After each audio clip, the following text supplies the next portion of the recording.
What if I were to suggest that you play a key role in the awakening world? And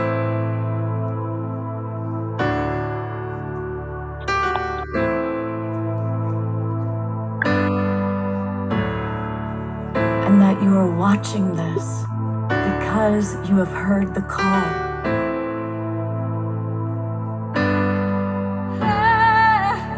We can start right now by opening our hearts and minds.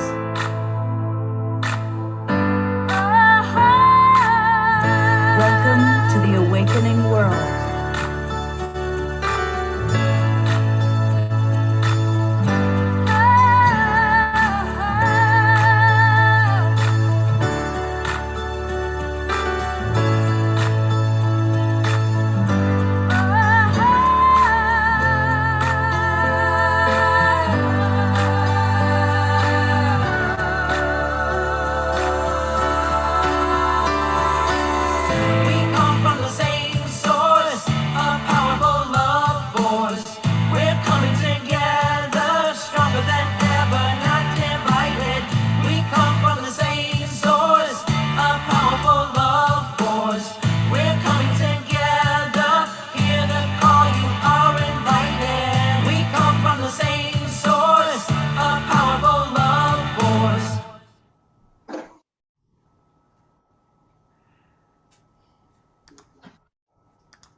Welcome, everybody. I am Love Coach Scott Catamas, and welcome to the Awakening World. And I want to welcome all the people that are in our Zoom room. I see a lot of our favorite friends and guests who are kind of regulars, but I also see a lot of new people who are joining us, so welcome. We have a really wonderful topic all weekend long, and an extraordinary number of really lovely speakers and presenters, and you're going to be meeting them all. I do want to invite those of you watching on Facebook or the YouTube channels, welcome. Thanks for watching. And you can still come on into our Zoom room. And it's going to be very interactive. We're going to have some really good opportunities to ask important questions about healing. How can we utilize these amazing presenters and their wisdom? So if you want to come on into our Zoom room, it's easy. Just go to globalpeacetribe.com and register. And you'll get links to all three of our shows. We do a show every Friday night, like this one, Saturday night, and Sunday morning. You'll get links to all three shows, and those links will be good through till April 1st. And you're also going to get some extra free links to special events that we're going to be doing. So come and join us. You know, I've been doing online shows since the pandemic began with my partner, Deborah Giusti. We did Saturday Night Alive, and we started a wonderful collaboration with Teresa Collins, who created and runs the Global Coherence Pulse. And her Pulse shows are awesome, and she's got a great one tomorrow, which we'll hear all about. And to kind of move us forward, I want to bring on Teresa. Welcome, Teresa. And I am really excited about this weekend shows. Thank you, Scott. And I'm excited that we're on a meeting line, because for a long time we've been doing webinar lines, and that's really effective when we want to put some attention on the presenter or the meditations. And it's so nice. I'm scrolling through. I wish some of you would turn on your cameras because I know your names. You're on the pulses. You've been showing up on the Coalition for Global Unity that Jennifer Hill did every Monday during the lockdown.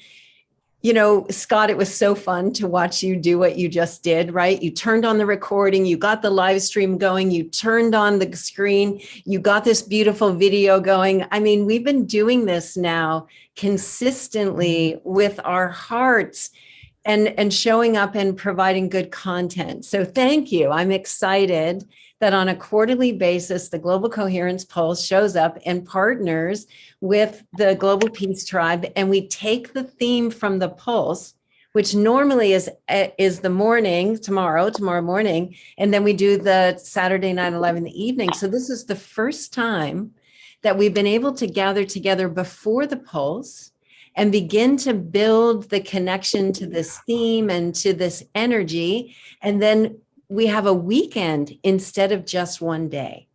So I'm super excited that we can actually take this theme of healing from the inside out, right? Like we are going through such a huge transformational change.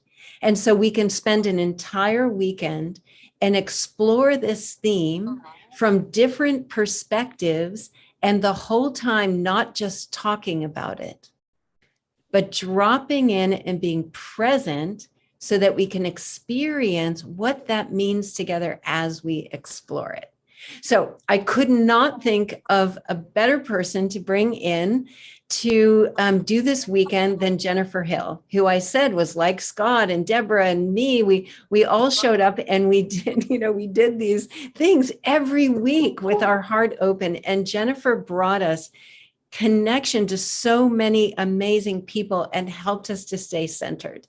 And now she is launched, and this weekend is the global launch of Om Heals, which is an amazing resource for us to be able to connect in with energetic medicine and healers. And also she's connecting us this whole weekend with a variety of different kinds of things to heal. So Jennifer, I am so excited to partner with you. She's also on the Pulse team now, and we love having her. And Jennifer, I'm going to turn this over to you to share about our guests. And then we're going to drop in with an attunement, because we don't start anything without getting present so that whatever we explore is real and makes a difference in the heart of our lives. So I invite you for the next hour and a half to be present and to be nourished and to go on a ride that Jennifer has so lovingly planned for us with the guests. So Jennifer, I love you. Thank you. And congratulations. And keep sharing your heart the way you do.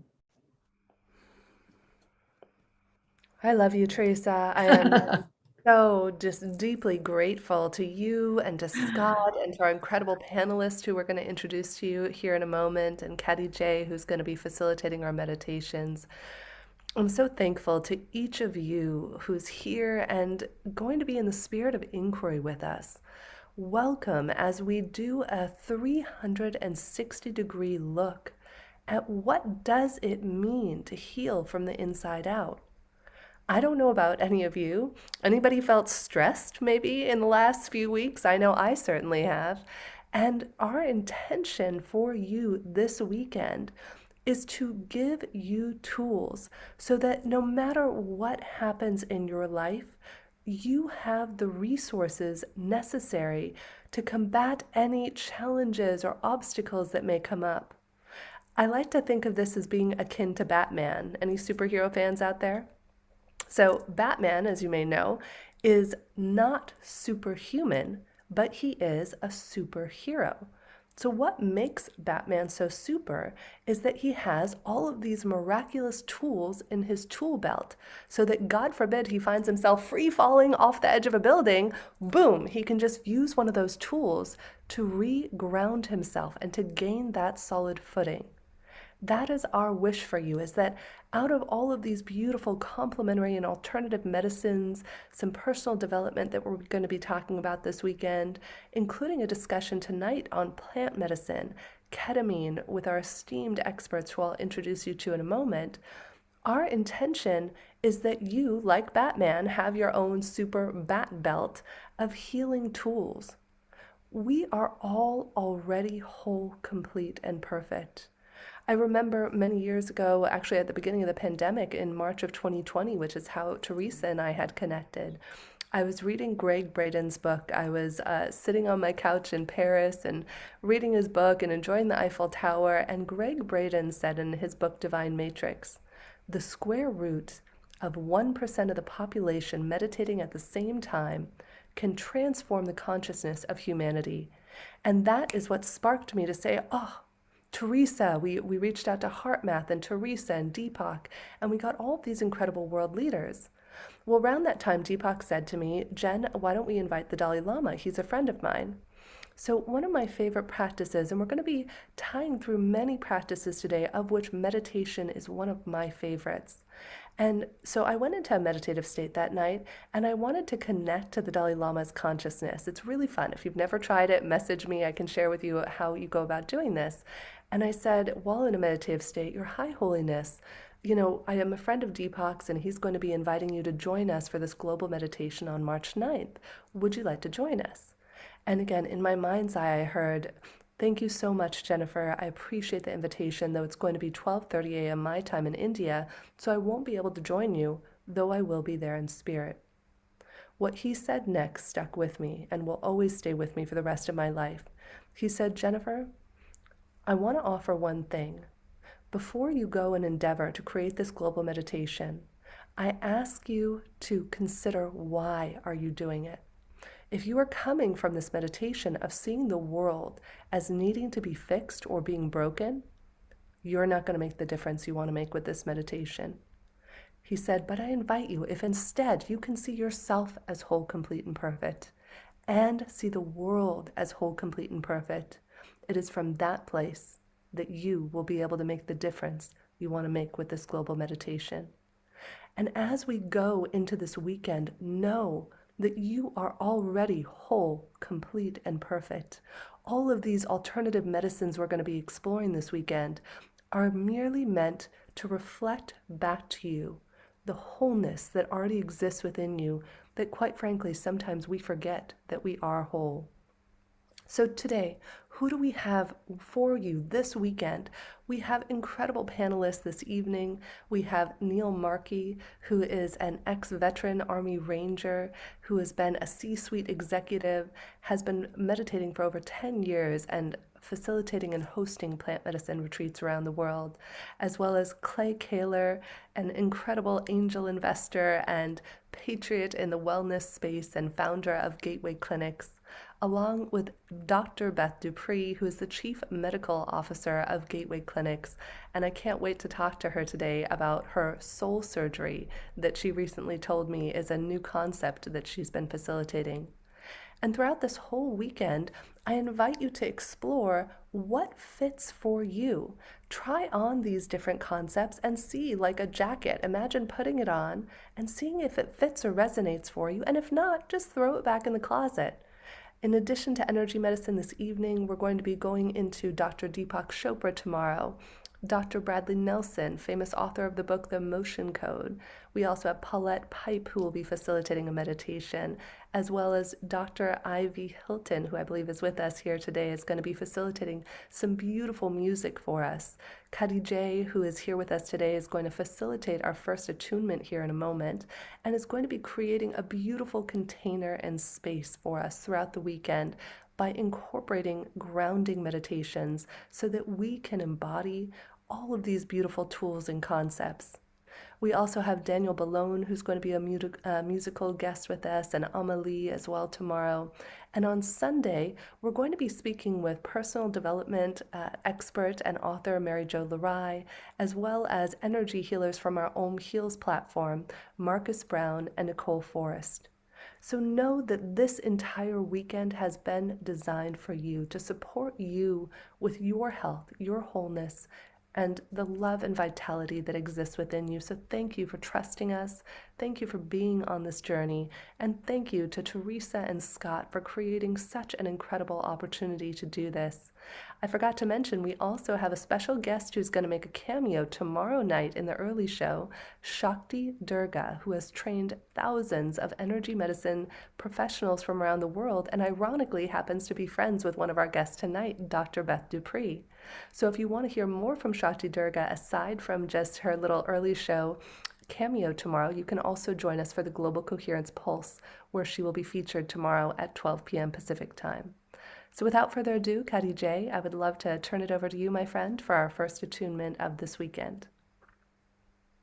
Wonderful. Thank you, Jennifer. My camera's a little blurry. Okay. I just wanted to start by saying how much of an honor it is to be here with all of you this evening.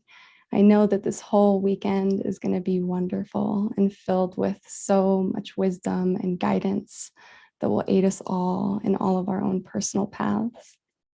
But for now, to begin this evening, I'd like to invite us to just take a step inside and gently closing your eyes and bringing your awareness to your inner body, letting your focus settle on the space inside, and drawing your attention down to your feet and feeling your feet on the ground that they rest upon.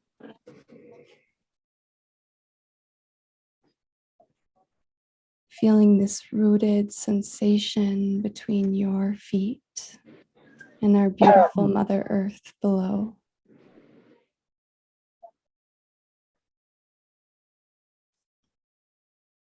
As you feel your feet on the earth, just gently begin deepening your breath,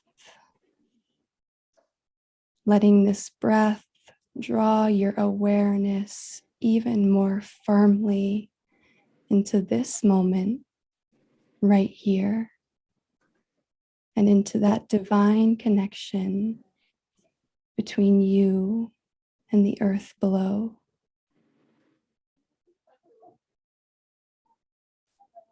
As you continue to breathe deeply, take a moment to visualize tree roots extending out of your feet and moving deep beneath the earth, connecting you even more firmly to our beautiful Mother.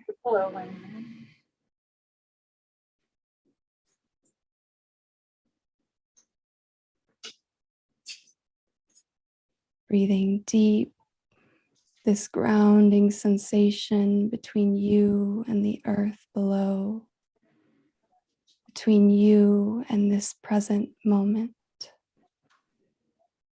and between you and the entire collective of beautiful souls that are joined together here tonight.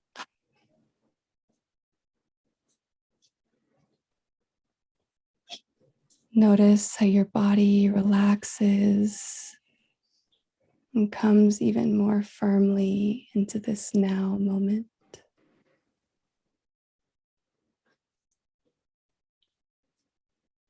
Make the choice right here, right now, to remain present.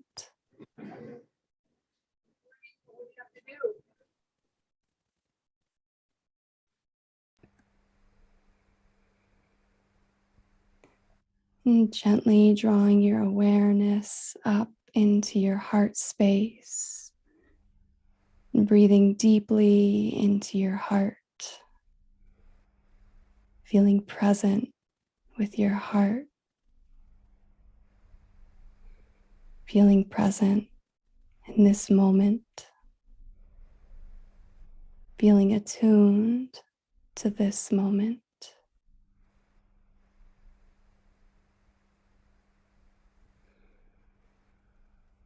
Feeling connected to this moment.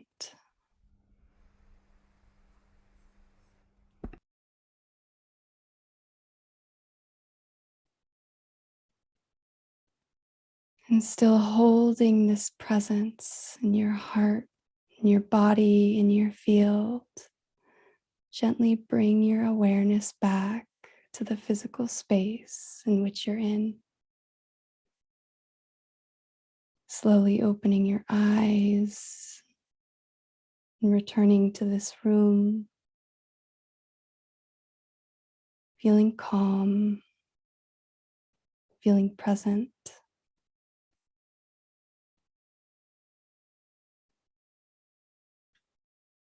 Thank you.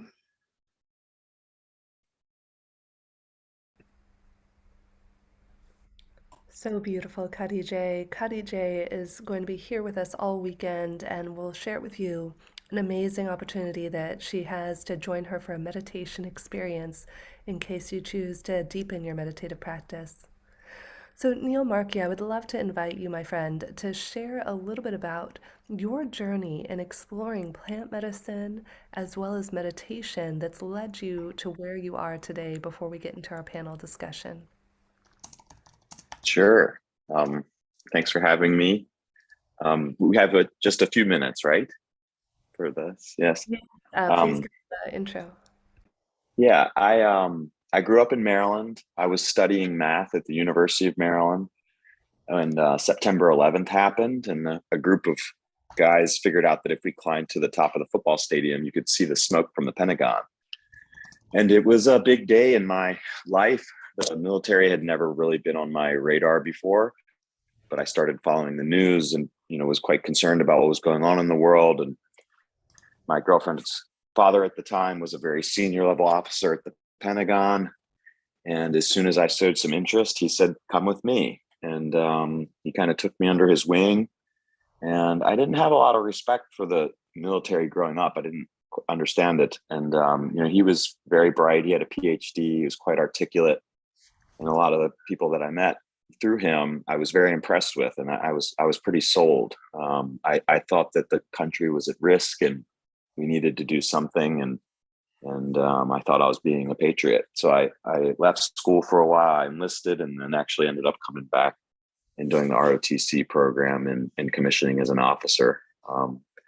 I did one trip to Iraq as an infantry lieutenant.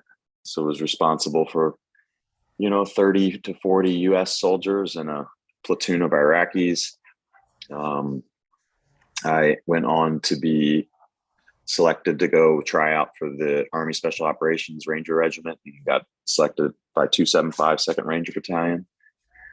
And, it was Pat Tillman's battalion. He had been killed by the time I got there, but his legend was everywhere. This was the professional football player who gave up his multi-million-dollar a year contract to come serve. It was these type of guys. They were larger than life to me. When I was there, Leroy Petrie got the Medal of Honor. His locker was right next to mine. We all sat in the dining facility and watched him get the award from President Obama.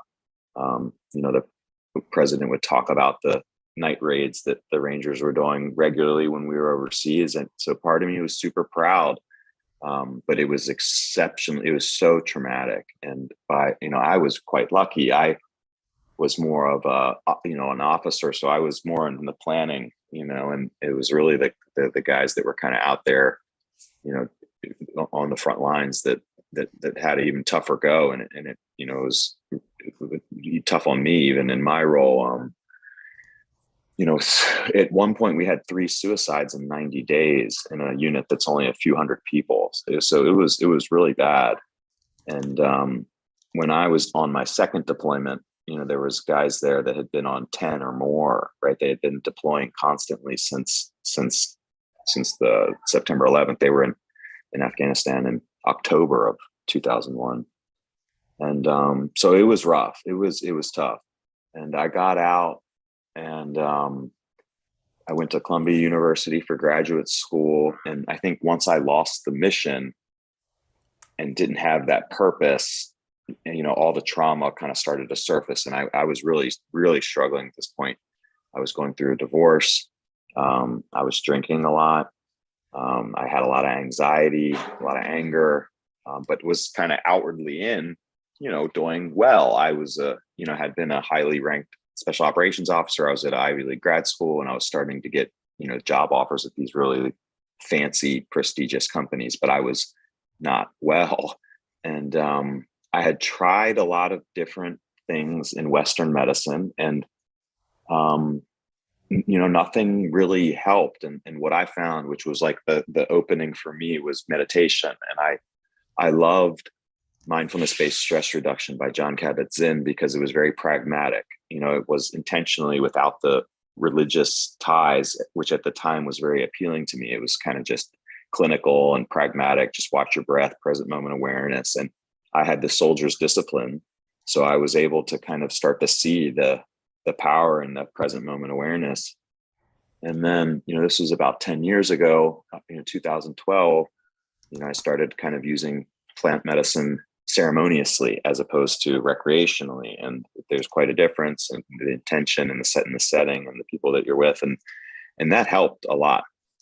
So I had this period after grad school where I was doing quite well. I was an entrepreneur with my brother.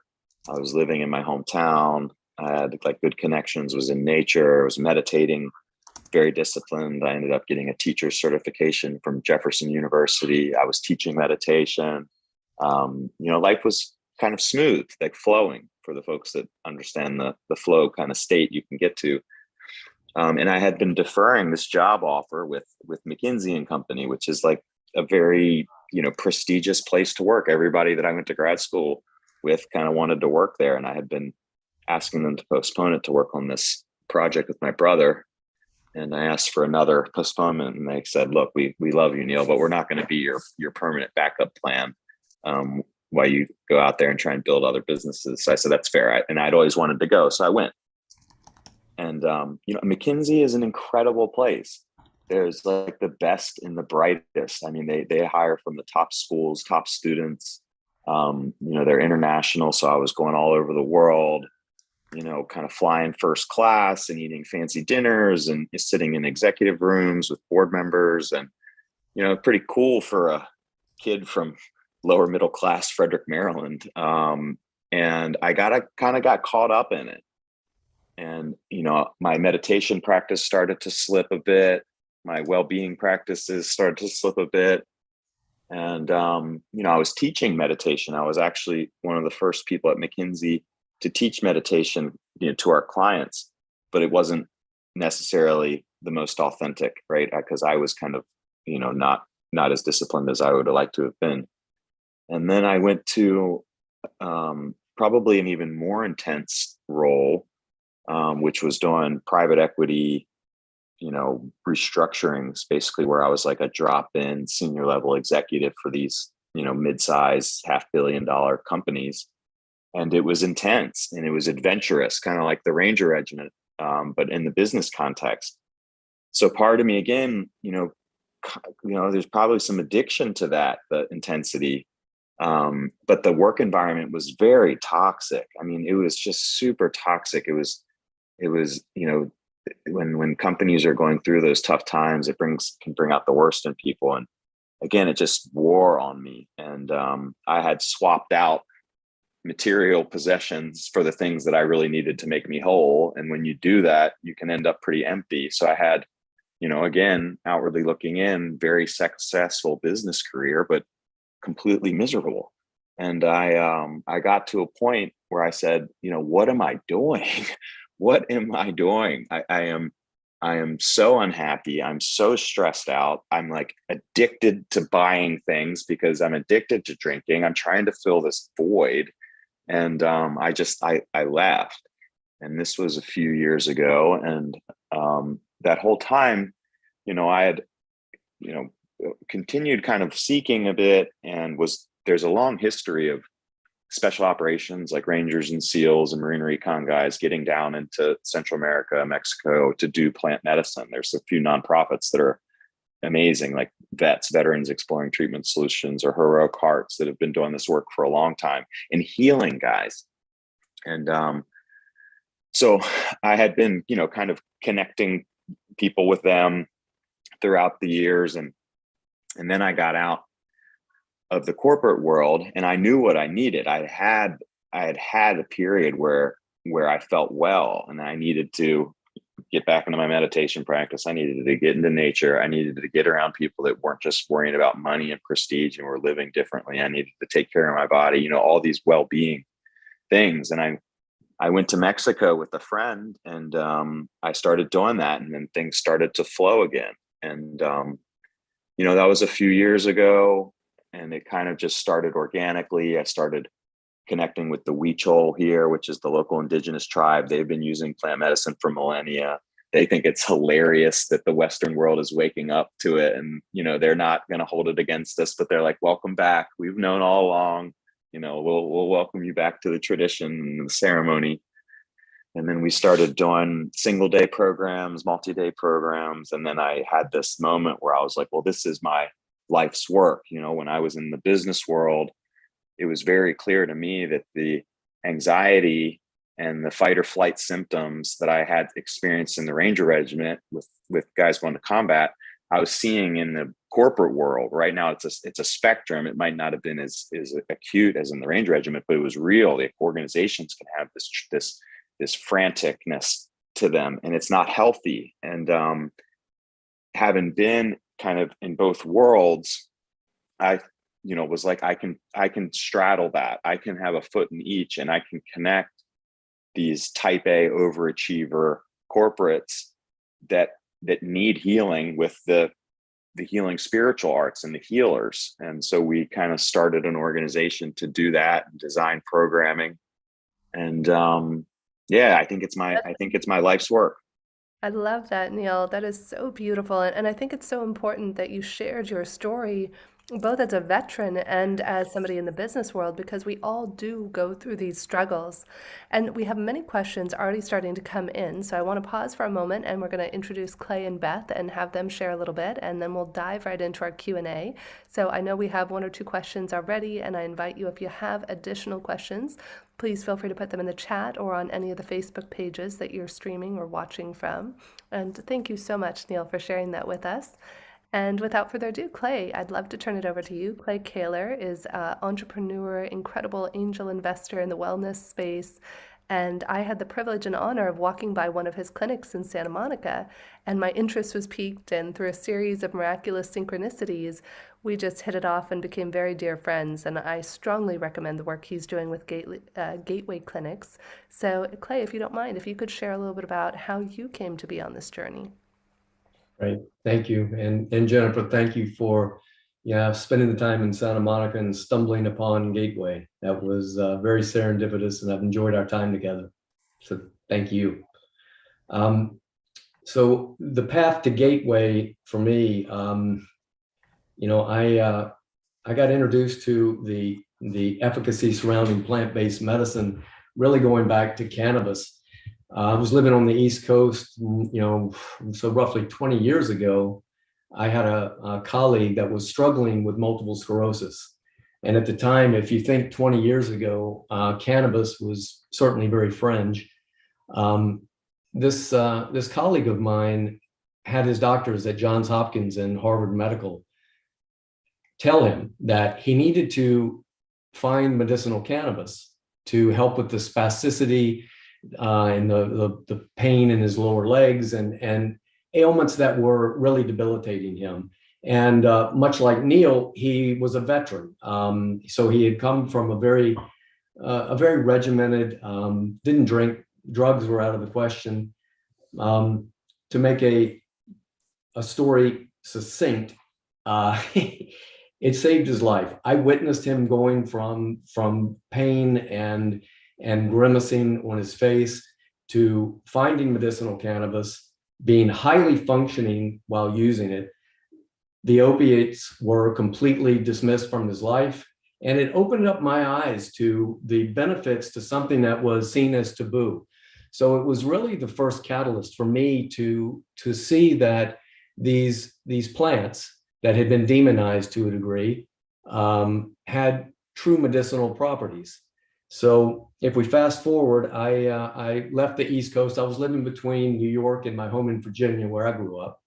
And I ended up in California. So I came out here, and they had this amazing legal caregiver, interesting program surrounding cannabis. So I came from a venture background. I'll spare you everybody the details, but I was a tech entrepreneur, worked in the .com days, and have done a variety of things as a result of some successes with technology and have had a wide variety of interests. And I've always come back into this life sciences and plant-based medicine. So coming to California, where it's such a hub for possibility, and again, cannabis was a catalyst for that. So I worked in that space. As the legalization started to open up, I shepherded some companies within the United States into Canada and helped with some capitalization of those companies. I was simultaneously working in the life sciences sector with medical devices, neurological devices that were aimed at healing PTSD, Alzheimer's, stroke, and multiple sclerosis. Still shareholders of these companies. We've nurtured them from small enterprises and been fortunate enough to take them into the capital markets and list them on NASDAQ. And so I've been involved in a variety of things. The plant medicines and the cannabis work took me into taking a majority interest in a company in Phoenix, Arizona named Spray Labs, which is a vitamin supplement, nutraceutical, medicinal mushroom and cannabinoid, non-psychoactive cannabinoid business. And I have seen remarkable results with the products that we create. We use a spray delivery system and nanotechnology to have these microscopic particles that are easily absorbed through the mouth. And I've just feel very fortunate to be involved in that business and bringing these products to us. Through this period of time, I spent a great deal of time in Latin America. I had kept an apartment in Argentina and was in and out of Brazil a great deal. I was exposed to some of these plant-based medicines. And I, yet again, like with cannabis, saw some amazing results. I witnessed it with other people. My journeys that I have been profound. I came to look at how this next revolution and evolution of plant-based medicine, and again, like Neil said, the indigenous people are only saying to us, welcome back. This is something that has been taken away from culture, from us, from the Western world. So now that we have the opportunity to embrace this again, I feel very privileged to be able to bring Gateway as a conduit to bring these to the market. So Gateway is a 2-year-old company. GatewaySciences.com is our holdco. We have a clinical presence that we're growing domestically and abroad. I live primarily in Los Angeles. We also have a presence in Germany, and we hope to be opening Gateway clinics there in Q3, Q4 this year. The efficacy that I saw for ketamine treatments was the catalyst for me to open up the Gateway clinics. I had already been involved, and Gateway was established as a company leaning in toward psilocybin research and awaiting what MAPS was doing with MDMA treatments, and knowing that this was going to be the next frontier, and having a firm belief in the efficacy surrounding these, and being an entrepreneur that likes to do things that are, I say that, the ripest fruit is out on the skinny branches. So these endeavors are certainly out on the skinny branches. And I had a treatment with ketamine. I could not get behind this without experiencing it myself. So I went into a treatment with a 4-infusion protocol. And after the third, I was convinced that it had an absolute place in this mental health next platform that we're doing with this psychedelic assisted therapy. So I opened Gateway clinics in June of 2021, and we have worked through our protocols. We are putting the right pieces in place. We've got a great growth strategy with this, and the whole idea that what we want to do here is have a trusted platform of clinics and procedures that will be prepared to administer MDMA if we're fortunate enough in 2022, and there are some belief that we may have MDA rescheduled, and we would be a provider to be able to render services with these other molecules beyond ketamine. Ketamine will always have a place, and certainly MDMA and psilocybin and ibogaine for addiction, when and if that comes. I'll button it up with just a couple things real quick. I look at communities that are really ideal in needing this. I feel that we could all benefit from these medicines. I'd like to say that. I know that's an audacious in broad stroke, but I really believe that there is a place here for everyone. And I'm happy to expound on that as we move through this dialogue. But I believe that the geriatric and transitioning community is such an unbelievably wonderful place. It would be a gift for me to be able to take what we're doing within Gateway and administer these treatments to people in the later stages of life and in hospice and transitioning. And I've had the loss of family members and friends, as I'm sure many of us have, and I see some of the regrets. I see some of the elements that, transitioning is not always beautiful, and it's always hard. It's heart-wrenching, and I think that we could transform this element of humanity by not only allowing that being in their later stages of life to reckon with any of the issues that they've had, but to embrace all the good that they've done and to exponentially affect the people that are around them. And I know this from firsthand experience. I know that a father passing will certainly, if he passes in an amazing way, will impact all of his children, all of his siblings, and even his caregivers. So, I feel that that's a big, important piece for us. Veterans are another one. So Neil, again, thank you for your service. And we have veterans on our team, and we are working with the VA to put programs in place to bring these medicines to them.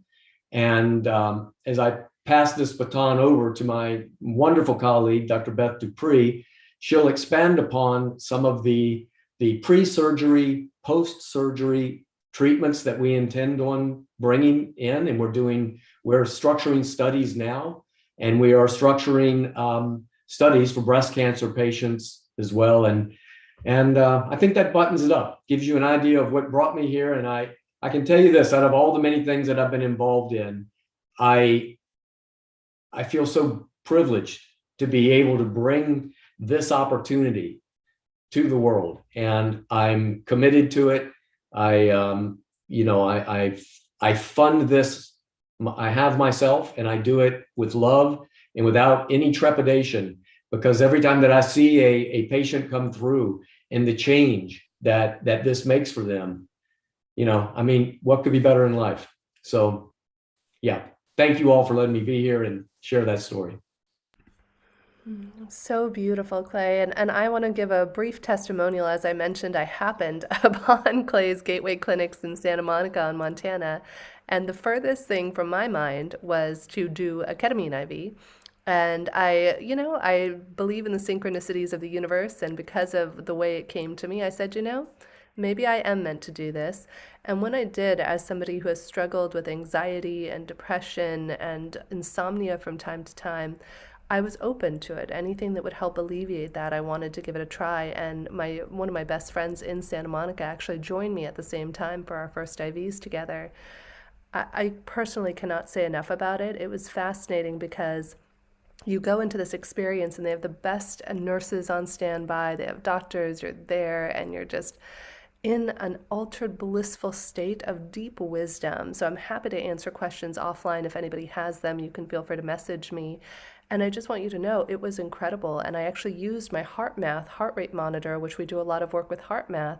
And I connected Clay with Roland over at HeartMath because my heart rate variability was 10 times better for an extended period of time after the IV. And I was able to sleep better using, graciously, some of the sprays as well that Clay introduced me to. So just a brief testimonial that I personally done it. That's why I wanted to have Clay and Beth on the show with us today.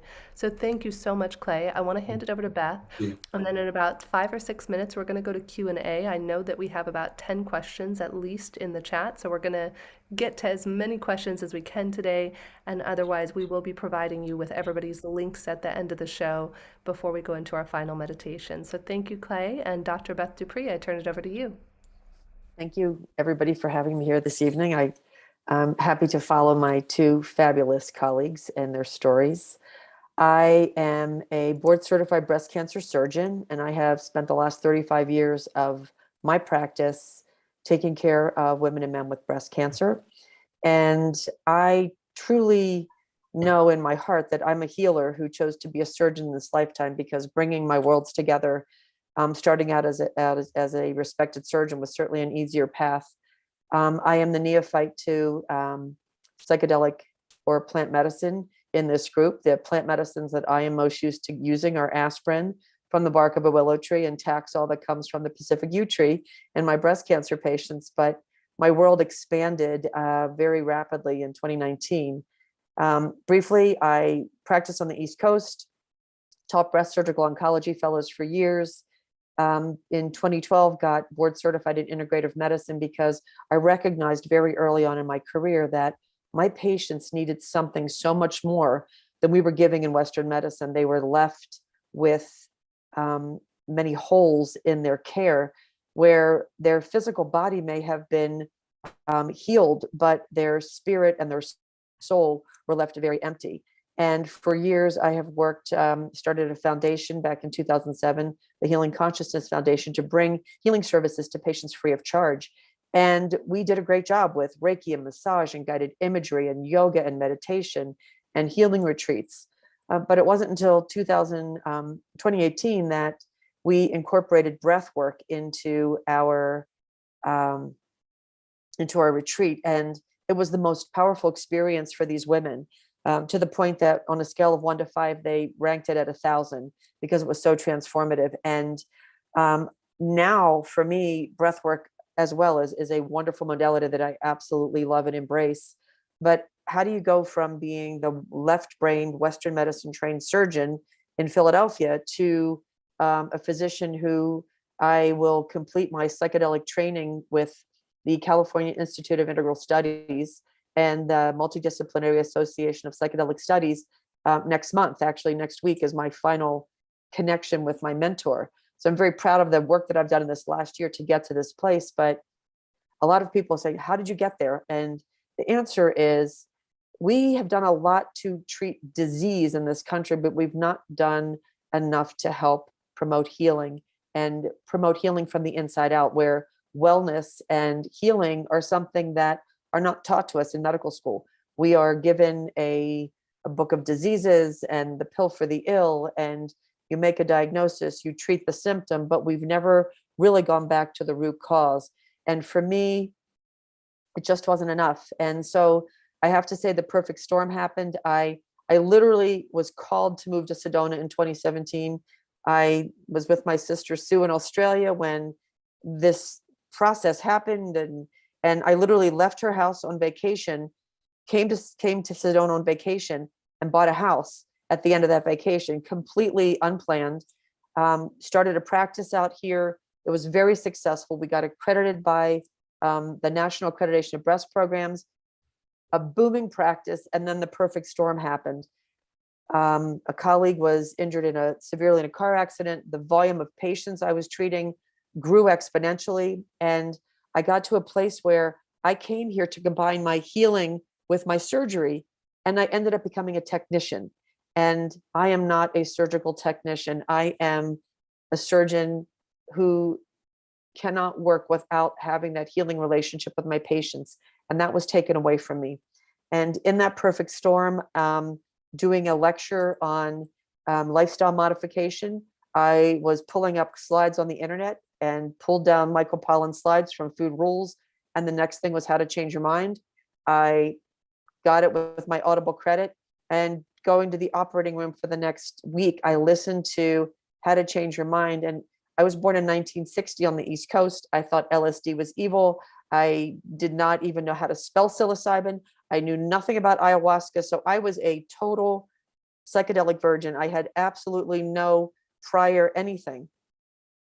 Michael's book got me to pull the papers that Bill Richards had written from Johns Hopkins, and his work on late stage cancer patients and the unbelievable impact it had on their lives. I'm thinking, why are we waiting till someone is ready to transition to begin this process? If someone gets cancer, why don't we do this at the initial time that they have cancer, so that they can get out of fight or flight, get out of the cortisol storm, and actually get to a place of deep inner healing. And that led me to applying to CIIS. I started my course, and I've read everything. I have way more knowledge about plant medicine than I have experience. So I have all the scientific side of it. And, just recently, because I needed to do an experience with MAPS, I went to Costa Rica and experienced ayahuasca, and Mother Ayahuasca taught me how to surrender. I think she gave me what I needed. And I left Costa Rica with the knowledge that I was being called to be the healer that I know that I am. And what I was being called to do was to help to make a bridge between where I've been in Western medicine and where I'm going with the healing aspects of plant medicine, because this is something that cannot remain outside the walls of Western medicine. This needs to be inside the institutions. This needs to be brought to women and men with breast cancer. It needs to be brought to many individuals who need to enhance their mental wellness.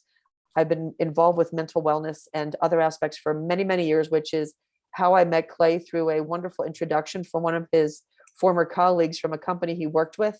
And I knew within the first half an hour of the Zoom with Clay that we were going to be working together, because how often does a board certified breast cancer surgeon show up on a call when you're opening up a ketamine clinic and wanting to bring this information to the world? So that is how I got there. I am an absolute neophyte in this process. I am also going to start a program out of Amsterdam called Synthesis, because like I share with Clay, I've learned a lot. I still feel like I have so much more to learn. And I'm very, very excited, because every step along the way, this journey just gets richer and richer and richer. And I again, Neil, thank you for your service. I love what you're doing. And I guess it's time for questions. Thank you so much, Beth. The chat is blowing up right now with so many questions, and thanking you for the work that you're doing. We are going to do our darndest to get to all of these questions, or as many as possible today. I wanted to share a little anecdote. The reason that I wanted to do tonight and have it be focused on plant medicine in particular is because it did help my journey. I know one of the questions we're going to get into next was which of the healing modalities has made the biggest difference for you. And for me, as somebody who struggled with depression and suicidal tendencies when I was younger and really had a rough run of it, I was introduced to psilocybin in my first journey experience last year. And I literally went from somebody who often would vacillate between feelings of despair and hopelessness. I went through a challenging time, a divorce a few years ago, and many different obstacles, some might call it. And upon my journey with psilocybin, I was able to reach a new frequency of joy.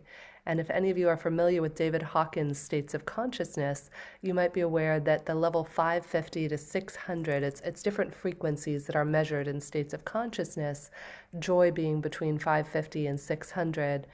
And for me personally, I've been able to not only reach that state of joy, but to create a new emotional set point of joy for everything I do in my life. And that's what I want for everyone. I know many of you are asking, where can you find these retreats? What can you do? Gateway Clinics, of course, does have the ketamine available, and we'll have Neil share as well where you can find some of these other incredible ayahuasca and psilocybin retreats. So without further ado, I would love to get to one of the first questions from Dorina Joy, where she asked, what type of healing or modality has been most beneficial for you throughout your journey? So perhaps, Neil, we could go back to you for this, and if we can keep it somewhat succinct, just so we can get to as many questions as possible, that would be incredible. I know we have so many questions in the chat for all of you. Jennifer, before you do that, I really would love to just do a quick reflection, if you don't mind. This is the first time I've met these three people that you brought on today. And I want to share something about my experience, because I think that's what we're talking about here, was that I went from Neil talking about the kind of trauma that we're in right now and what it's like in some of the organizations that are like really like moving masterful people through them, and that we're not using those tools. And so somebody who's in that, who said, I want to know how to draw in the energy of these tools so that I can actually be in my mastery in the midst of this. And I heard that from Clay, and I like, Dr. Beth, you claimed it in front of us. I just don't want to move on before we actually just acknowledge that all three of you said there is a role for plant medicine in this transition and healing of our traumas and our ability to move in relationship to what our part is now, so that we can, so that we're not, so we can heal from the inside out. And you all shared something that both stirred me in like, there is so much going on. Like, how do we ride it? And that you all actually then embodied this commitment to the inquiry of what is the role of plant medicine in healing from the inside out. And we'll hear about what is energetic medicine's role. But tonight was that, and you all shared so claiming that I just didn't want the moment to pass without acknowledging that. Like, thank you. Thank you. That's the question. That's the question. So. Thank you, Teresa, and thank you for holding us accountable for that. Sometimes I get fixated on time and wanting to honor everyone's time. And so before we get into the Q&A, I would love to know, Neil and Clay and Beth, if we do go a little bit over on time, is that something you guys, show of hands, is that okay if we have a few extra questions? Is that okay with you guys? Sure. Perfect. Thank you so much. I mean, we just have such a plethora. As you can see, this topic is really moving and inspiring and resonating with people at a deep level. And so thank you, Teresa. I acknowledge you, my friend. And that's why I love you so much, is because you are that person who holds the space with such integrity. So thank you for that. Beautiful. And so, Neil, we could go to you now, if you don't mind sharing about what has been most instrumental for you in your healing journey. Which modality would you recommend? Well, for plant medicines, I mean, they're all special, right? And they all have their own place. And I don't think we know yet fully kind of which ones are best for which person with kind of which, personal context and symptoms. So they all have a role. I really like psilocybin because it's natural, it grows from the earth. There's a long indigenous tradition. It looks like it may actually cause neuroregenesis, so it's actually healthy for the brain. But you need, if you're going to experiment with these plants, you need to like check with your doctor, right? And make sure that everything's okay, kind of for your well-being. And I think these plants are used best when they're used in conjunction with other well-being practices. You need to have like a fertile bed of well-being to get the most out of these plants and to limit the risk. So what I mean by that is you need to be taking care of yourself. You need to be doing the meditations. It's that critical. Meditation, I think, is in a league of its own. And then after that, there's breathwork exercises, there's mindful movement like yoga, there's time in nature, there's connection with other human beings, there's proper diet. And you need to be doing, you need to be working on these for some time, I would say, so that your central nervous system is not in this super heightened fight or flight state.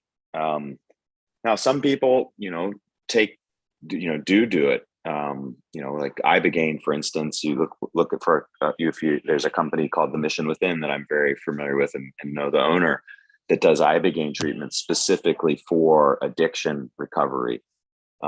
So I guess that would be my recommendations. Like, do your research, check with your existing kind of health professionals, try and get started on the well-being practices.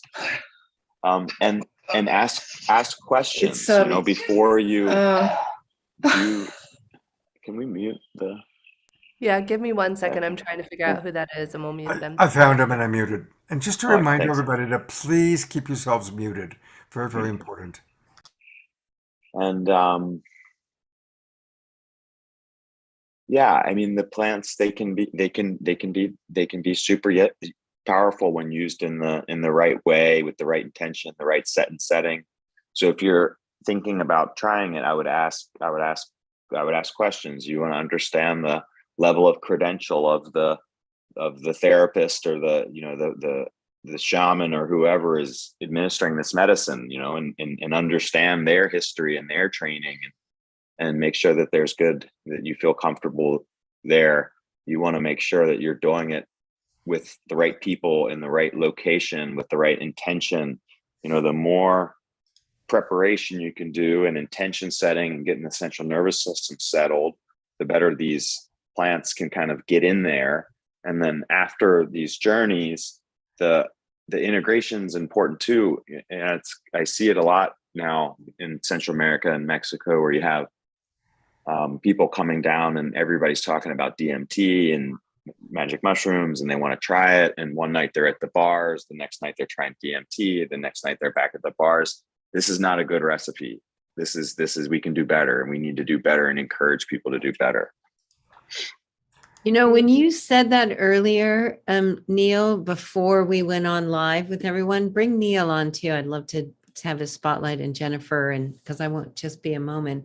But when you said that before we went live, and you were talking about that, if we're going to incorporate the inquiry around what's the role of plant medicine in healing trauma or particular ailments or something, that you have to actually be in it from the inside out. You have to be in a meditative practice. You have to be committed to your health and well-being, and you're using it as a vibrational tool, not another crutch, which is a replacement for the distractions that we're doing. All of us, right? We're like so wanting to be committed to our whole system's health, and we have whatever those things are, and we can't replace it with plant medicine, but we can replace it with our commitment to an internal stability that plant medicine can help catalyze, right? Yes. Yeah. We have to be careful setting the expectation for people that the Western medical system, the part of the problem is that people are just taking pills mindlessly and think it's going to solve that plants these aren't different. Like you need to make change. You need to have discipline. You need to have support. And then, like you said, these can be used as a tool to kind of enhance that in a really powerful way, but the base needs to be built. Thank you all for being really clear on that, this is not about recreational use. This is about healing from the inside. And as Teresa said, it's about raising our consciousness. So it is, thank you so much for just really emphasizing those points. I want to acknowledge our people watching on Facebook, because a lot of them have offered important questions. So I'm going to actually briefly read about 7 or 8 comments and questions. And then as our presenters speak, you can see which of these you want to address. Linda from Wisconsin wants to know how to lower her blood pressure with plant medicine. Neil wants to somebody wants Neil to repeat the person's name that you connected with about meditation. Will is just wanting to let you know that he served in the 14th Field Artillery Battalion and the 3rd Corps Artillery Brigade. So you've got a brother in arms there. Claire's asking, I'm having neurological disorders and permanent neck spinal damage with a lot of pain. Medical marijuana has helped immensely. So thank you for that comment, Claire. Christina says, I'm willing to try anything at this point in hopes of healing from CPTSD and physical pain. Any suggestions? And Mimi asks, How can one contact and participate in these programs? I've suffered from stress, anxiety, depression, and addictions my whole life. At 62, as an accomplished college professor, I'm feeling the grief of friends and family stepping out. I need this now and not later. And Mimi, we are going to let you know how to contact everybody. And a reminder for everybody watching on any of the Facebook pages, come on into our Zoom room, because then you can also maybe even have some private dialogue chats with one presenter while another presenter is speaking. And thank you again, presenters, for amazing, amazing feedback. Now I'll turn it back over to Jennifer. Thank you, Scott. I'm so grateful that you addressed all of those questions. There are so many beautiful questions, and I do want to address one question that has come up multiple times in the chat before we allow you to each share a little bit, and that is the average cost of where people can do some of these treatments.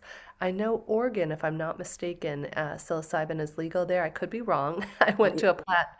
Is that correct? Is it legal in Oregon? Does anybody know? Not Uh, yet. it's It's not coming yet. up. It's coming up.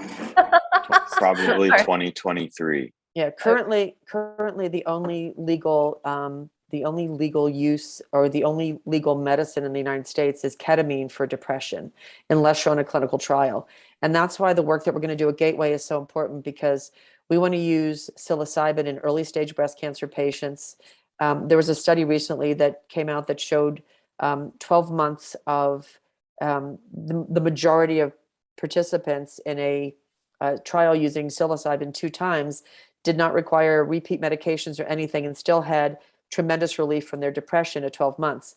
MDMA is probably going to be the first psychedelic or entheogen on the market available for utilization in a therapeutic setting. And again, Jen, this is a really important point to make, is that when we talk about these, this is about someone going through the preparatory work that Neil talked about so well. There's preparation, there's the actual session of the medicine, and then really the most important part then is the integration, when you take what you learned on that journey and you bring it back and you put it together in your life. So, if you look, and I'll take the medical aspect of this, psilocybin, very, very good for depression and anxiety. MDMA, really, really good for PTSD. Ibogaine and iboga for significant addiction. Ketamine for refractory depression. And ketamine is what we have right now. And that's why it's so important for us to be able to establish Gateway clinics, so that but we want to have all of those pieces and parts in place. So as our other plant medicines or entheogens come online, we're going to be able to bring them into the forefront. And Clay was absolutely on board with my need to do research, because the only way, and I've looked at the chat, a lot of people are like, pharma's going to take you out. They're not going to let you do this. Well, here's the deal. Once, pharma doesn't like plants because they're not expensive. And I mean, this is not something that someone's going to go develop in a lab and they're going to have a patent on it forever. Psilocybes grow all over the place. You just have to know which ones are which I have a book about that, but I still would never pick one up and even hazard a guess, because I'm not a mycology expert. But, as we look at ayahuasca's use for healing so many traumas, my personal experience with it was not at all what I expected. But had I had Neil giving me my training prior to going to that retreat, I would have been meditating for 2 months beforehand, because you really need to get out of your head. And for me, letting go of 35 years of absolute total control, Mother Ayahuasca did her best, but I still have some issues with that even afterwards. But this isn't about going out and finding some random person who says that they're going to guide you on this journey. I think Neil was really clear about this. There are wonderful places you can go. Many of them are out of the country, because that's where these plant medicines are currently legal. In the United States, ketamine is what is currently legal, but there are many clinical trials ongoing for PTSD. And hopefully we will be doing our trials on pre and post-operative ketamine for breast cancer patients and psilocybin for early stage breast cancer patients as well. 2 quick questions on that, Beth. The cost keeps coming up as a question of the cost of some of these treatments, whether it's ayahuasca in another country or psilocybin somewhere else or a ketamine thing. What is the average cost, and how would people go about? Is it covered by insurance? I know that's been another question. Insurance still does not cover any of this, and that's truly unfortunate because the need for particularly our veterans to be able to get back to a place where they can find true peace in their heart requires many of them to take on the expense and travel out of the country. My trip that I went on, and I don't mean trip in that way, the journey that I went on with ayahuasca probably was about $5,000 total, which is an awful lot of money, but it was something that I had to do legally through MAPS to be able to get my certification. I'm going to let Clay speak to the cost of ketamine because I honestly don't know what the cost of ketamine is. I know it varies depending on clinics and depending upon the number of sessions. And as far as since the other ones aren't legalized, I don't know what a psilocybin journey would be in Amsterdam, but in my next course that I'll be taking starting in April, I'm certainly sure I'll have the answer at that time. Great. So Beautiful. I'm happy to jump in on that, Beth, on some of the cost aspects. I think it's also worth some clarity around Beth's her journey. When she went to Costa Rica to Rhythmia, that roughly 5,000, Beth. That was almost a week. It was 7 days. Yeah. So a 7 days accommodations, and again, it's not an inexpensive journey for sure, but just for clarity, it's it's very comprehensive. And there are others. Solterra, another wonderful Costa Rica-based retreat center, and I think as these medicines become legal in the U.S., it's something that we keenly have our eyes on. And Sedona is one of our next places we're opening up with a clinic for ketamine, and we will be doing some of the research that we have teed up with universities and doing those trials out of that Sedona location.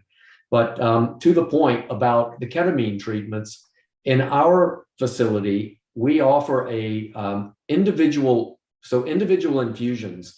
We offer IV and intramuscular injections as well. The IV, of course, is more labor intensive with the monitoring of the nurses and the aspects. I tend to lean in on that as being more efficacious, and where not as many clinics do offer the IVs. So those treatments on a single one is $550 for a single treatment, which is roughly a 2 hours worth of the treatment itself within the facility. A package of 4, which is recommended, is $2,000. To the question about insurance, there are some breakthroughs, it appears, that are coming with being able to create super bills for patients, and they are submitting these. I hear it not only in our establishment but in others, where part of the treatment is reimbursable, not the ketamine aspect itself with the medicine, but the nurses and some of the aspects. So we're gonna break this code. We'll get it to where it will be reimbursable, and with scale we'll be able to bring it down. I want to say this too, that because I think it's germane. One of the foundations for us, we endeavor to democratize these medicines as much as humanly possible, where it certainly has to be an endeavor that is capitalist in nature. We have to make money to continue to exist, but we have part of our model with a nonprofit element to it that we envision being able to not only bring prices down, but to be able to offer some of these treatments to some of the people that need it most and can't get it. And I'm firmly rooted in that, as is Beth and our entire team, with psychiatrists, but everyone that's involved with us. I think as the legal veil is lifted, I believe that they will become more affordable, and more affordable, back to exactly what Neil said that I agree with completely, and I think everyone on this panel would. I know Beth does. You know, a medical environment set and setting, so your mindset before you ever take this medicine in, that's where meditation and preparation matters, and the setting, actually the physical environment, for those of you that don't know that term, set and setting, the physical environment that you are taking these in matters, which is why a retreat center or a medical office, as opposed to, again, back to my colleagues here, you don't want to be taking these drugs and out in a nightclub and doing it and expecting a medical benefit from it. There's danger with them, like any medicine, misused and abused, it's not a panacea. And, the beauty of what we are able to do now, first with ketamine in the US, is put these standards and practices in place that we will be absolutely prepared for MDMA and psilocybin and ibogaine and potentially DMT. I don't know that we'll ever see ayahuasca come out and in a way that would come from the ceremonial side. Part of me loves it being in the ceremonial side. And maybe we'll get that question and some of that to come back, and Beth can circle back on that. But I hope I answered that question. If not, someone please be more direct with me. Yes, I think that was very helpful, Clay. And one quick thing that I just wanted to offer to everybody, I know we've all been discussing the benefits of meditation. And as Neil was emphasizing, it's not meant to be a Band-Aid. All of this, that's why this event is called Healing from the Inside Out. It's so important that we do the work every day. Back in March of 2020, I found myself alone and quarantined in London. And I was inspired to write a book called 101 Spiritual Tools for Uncertain Times. What I realized that might be beneficial for everybody is on the book website page is a list of free resources, how to meditate, how to do inner child work, how to connect to gratitude, how to shift your thoughts and your words to be in alignment. All of these things are a holistic approach. So I'll put this in the chat for anybody who's interested in the Zoom room. And again, it's a list of some of my favorite meditations that I do, because I have about 100 tools that I draw from at any given time, depending on what I need in that moment. And I certainly welcome our other guests and panelists today, and any of you out there who are watching us, share your favorite tools in the chat, because you might have a favorite meditation or breathwork technique that might benefit somebody else. So let's make this a contribution to one another. Teresa, I think you had something you wanted to share before we go into some of the promo or answering any other questions. Yeah, I just want to say that where I feel like we're at, like what I learned about being with these beautiful people that you were felt inspired to bring in, is that the question around the role of plant medicine in our healing from the inside out is emerging in some real powerful and practical ways. Like, Dr. Beth, you said we're bringing this into breast cancer. Like we're gonna try some things, and what you're doing with the clinics, like you're getting it ready so that as it starts to become more available, that we can have that. So I just want to encourage, like, I think it's great that we're asking around pricings, but I feel like I want us to really drop in to that question of what is the role of plant medicine in my healing from the inside out? And as I ask that question from myself, I'm going to start to really choose like the things I need to prepare. I'm going to learn about the options in relationship to my ailment or something. And if we rush out to like, how much does it cost so I can do it? Because I'm trying to like heal this thing, we're going to stay in the same pattern. But if we actually like know that this is one of the frontiers to help us through healing our traumas and healing our bodies and whole system healing, and we approach it with the kind of relaxation, because we're like rushing through, we have so much more we could talk about.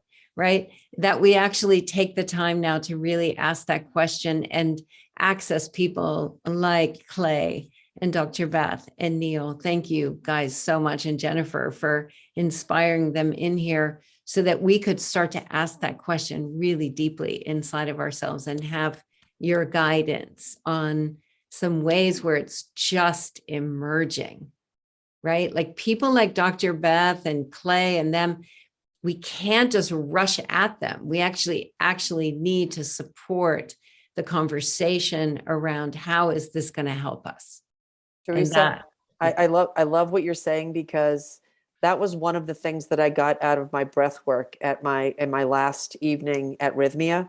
That was so important. That became so clear to me, is that that people are turned away. 25 people are turned away per day from Rhythmia because you can't take ayahuasca when you're on antidepressants and anxiolytics and these other drugs.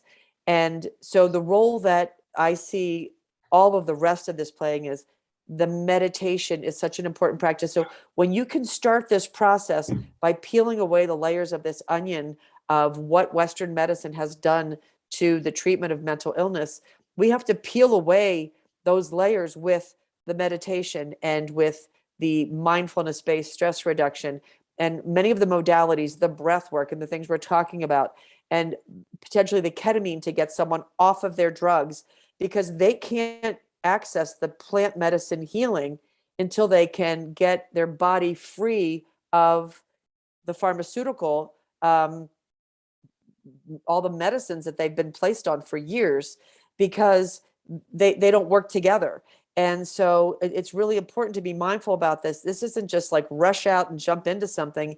It's about take a deep breath, take a step back, and begin that process of making that safe transition. And this is where this educational process for me to other physicians and, to the population at large is that, you know what, there is a great, there's a wonderful healing to be had when you go deep inside with plant medicine, but you have to go there in a way that is going to not just be safe, but also be effective in the end, because someone put in the chat that they had a horrible ayahuasca experience and that the wrong person was leading them. And that is why this is so important to have these conversations and to be open and honest about it, because this isn't for someone just to go out and do it without understanding what all of the implications are. And that's why we're here. And that's my role. That's my job. That's my calling. I got it. I'm on it. Well, I would love to throw this out there because I know it is late in many parts of the world where people are. I think Neil is joining us on East Coast time. Perhaps what we could do, Scott and Teresa, if you agree, is to reconvene this group for another discussion in a few more months to give people an opportunity to revisit where we're at with the plant medicine world and perhaps invite another speaker or two. I think it's just such a poignant time to be having this discussion, and there are new advances being made weekly and monthly in this space. So perhaps if everybody is agreeable to that, we could reconvene in a few months to continue this conversation and then talk a little bit about where people can connect with all of our incredible panelists.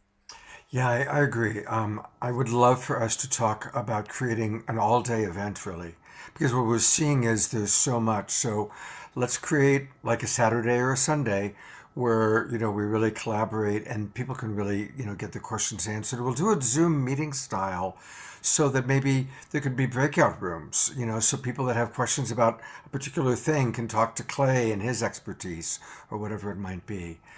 Because, we've really learned tonight that, this is a very big emerging part of our awakening world. Part of our awakening is how can we raise our consciousness, like Teresa said. So it's definitely been a powerful and gone by too quickly. And thank you again, Jennifer. You've done a great job of pulling together all these people.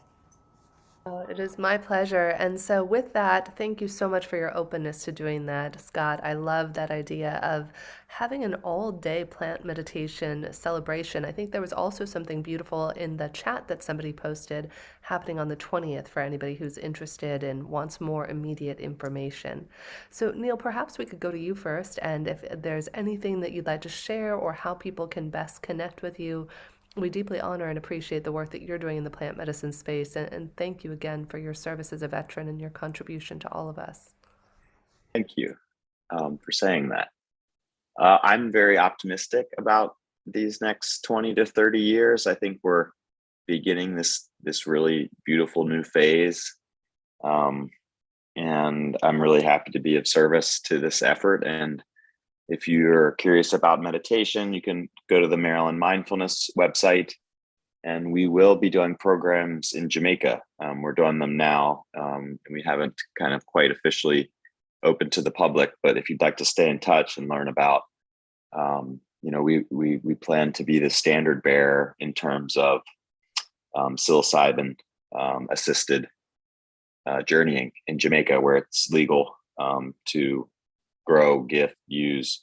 So you don't have any risks there. And, we want to kind of professionalize it a bit and bring it to the masses. So thank you. And we're on, just so people know, if you're listening, this website to learn more is mdmindfulness.com. mdmindfulness.com. And it's actually a beautiful website with a lot of really wonderful information there. So thank you. Neil, I really look forward to us having a little bit more time with you, because I think that your own direct experience of riding that current between the mastery and the coherence, and how these practices and the use of plant medicines has really helped you get into a current that's at another octave. And you did it through the mess. And I think that it's really important that we have some examples of somebody that's moved through that, because we resonate with it. We get that we can do it. So I'm looking forward to that. Thank you. Beautiful, Teresa. And again, just a reminder, Teresa and I are co-facilitating tomorrow the Global Coherence Pulse. So again, do feel free to check out globalcoherencepulse.org, where incredible energy medicine practitioner Shakti Durga and Maitreya will be joining us live tomorrow at 12 p.m. Pacific Standard Time until 1:30. So if you're interested in learning more about energy medicine as another practice to incorporate, we certainly invite you to join us tomorrow. It's free, and there will be live free complimentary energy healing.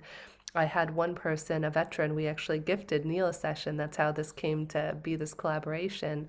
And we gifted another veteran a session with one of Shakti Durga's healers. And he said literally he went through 30 years of anger management and anxiety training, and one session with one of Shakti Durga's healers did more for him in 1 hour than 30 years of regular therapy. So there is so much to be said for all of these profound ways to heal.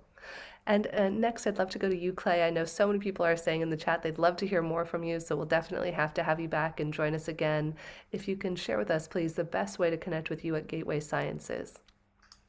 Great. Well, again, it's a pleasure to be here and share this continued knowledge.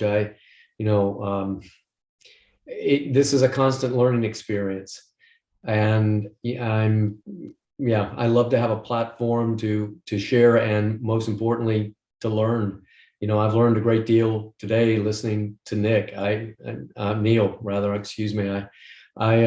Your journey and what you're doing with Maryland meditation, I find it to be very interesting. So all of these things are, we're really at the edge of the edge with this stuff. It's just beginning. And so again, I'm grateful to be here.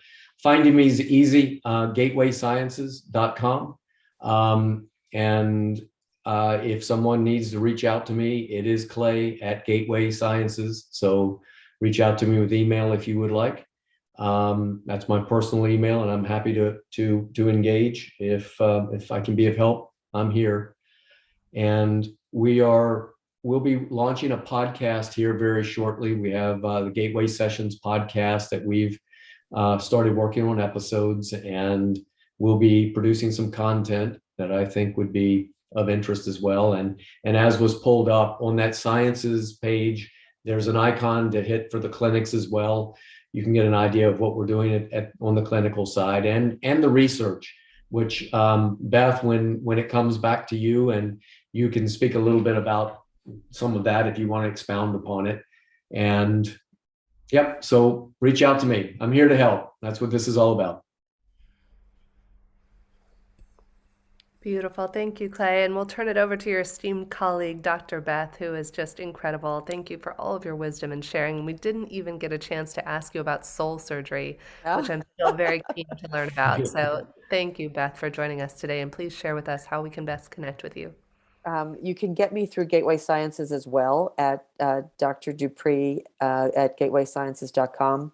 And I'm on social media it's just Dr. Beth Dupree on any social media platform. You could DM me or message me through there, email as well. And I didn't complete a 35-year surgical practice. I didn't leave my surgical practice because I wasn't good at it. I was pretty much at the top of my field that I could be as a national breast cancer thought leader.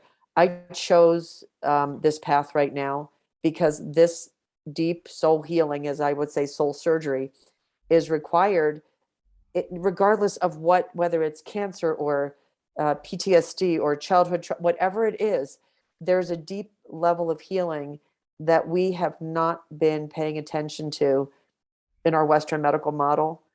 And so my goal is to shine the light on that and to get there through, really through the science by bringing psilocybin into early stage breast cancer research through Gateway Sciences, by utilizing ketamine. We use it as an anesthetic anyway, but let's use it to facilitate deeper healing in patients pre-surgery and post-surgery. We have the tools there. I just need to connect the dots in the science and in the research, so that is how my colleagues in Western medicine are going to be able to embrace this and say, that's how we do it. So thank you. Thank you so much, Dr. Beth. Thank you for all of your wisdom and your heartfelt, vulnerable sharing with us today. It's just been such a pleasure to be here with each of you. I feel like you all brought a different perspective, and I am intending that maybe each and every one of you, wherever and whenever that you're watching, maybe you gleaned some little piece of value. And I do want to offer this weekend, we are going to be doing a special discount code for anybody who's interested. If you want to try our Om Heals platform, om-heals.com. And the code you can use is AWAKEN, all caps, 10. Again, that's AWAKEN, 10, all in caps. And you can get custom matched with an energy medicine practitioner from around the world. We created an in-house algorithm that allows you to be custom matched with somebody who's going to fit into your vibrational and energetic field.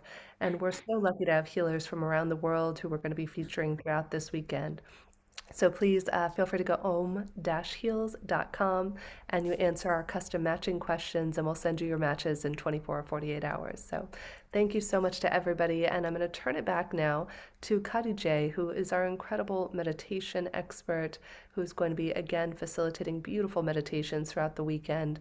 And we specifically set this up to have her close out this beautiful event that Scott and Teresa provided us the space for, so we can just ease right into our evening and just drop in and ground and go to sleep with ease and grace tonight. So Khadijah, I hand it to you. Thank you so much, Jennifer. And thank you to everyone who's been here tonight. It's been such an amazing conversation. And I feel like I've learned so much in such a short amount of time. And I'm definitely eager to learn more. Khadijah, can I say something before you? Yeah, go ahead.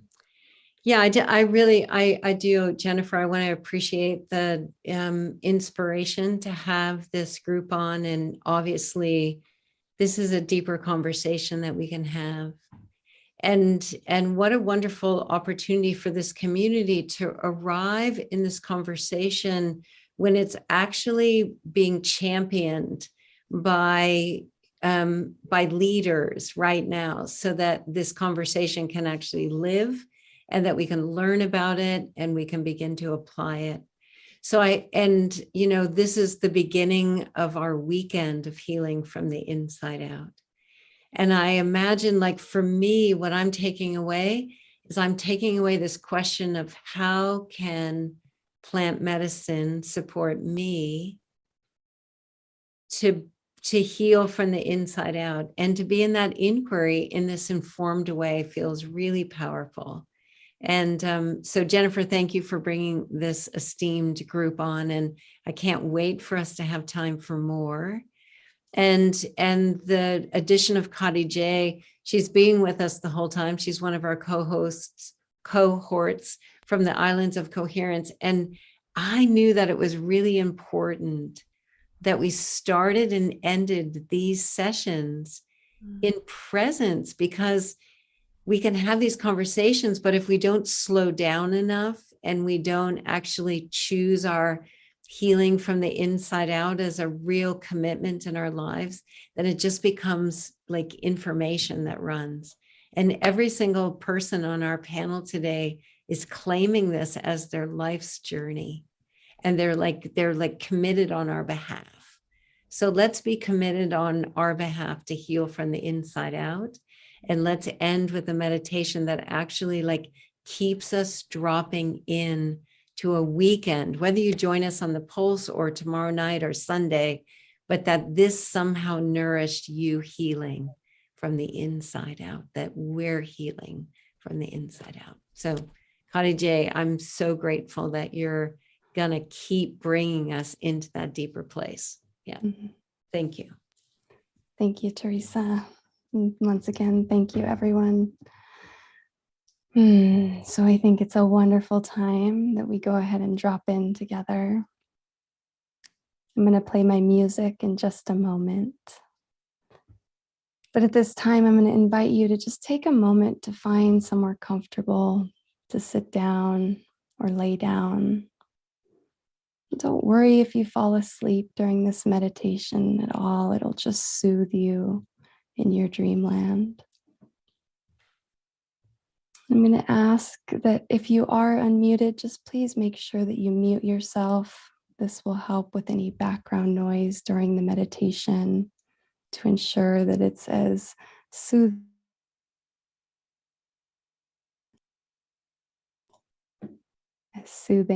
as possible for everyone.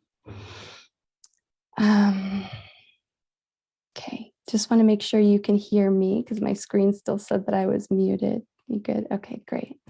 All right, let's drop in together.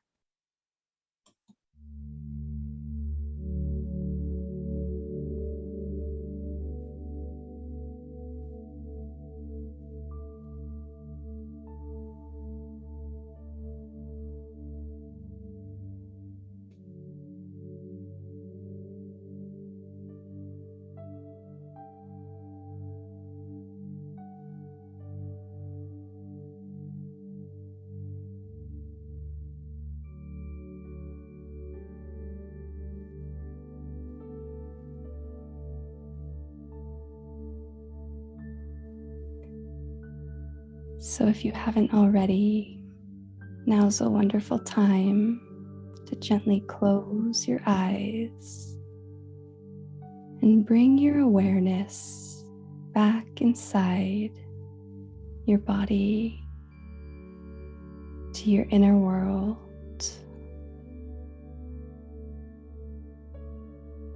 With this awareness within your body, gently begin deepening your breath.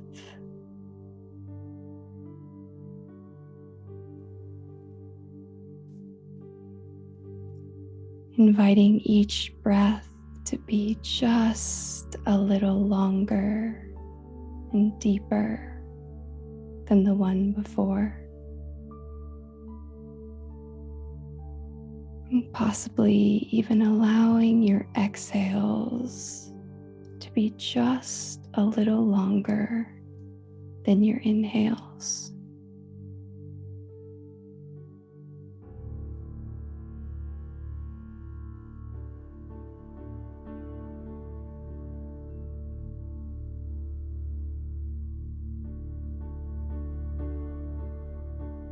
Feeling the relaxation take place as you breathe in your body.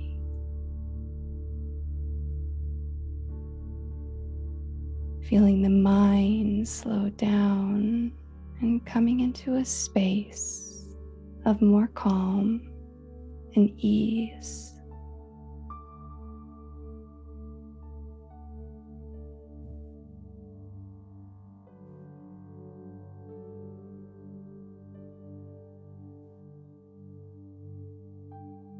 And gently calling your awareness and your breath back down to your beautiful feet.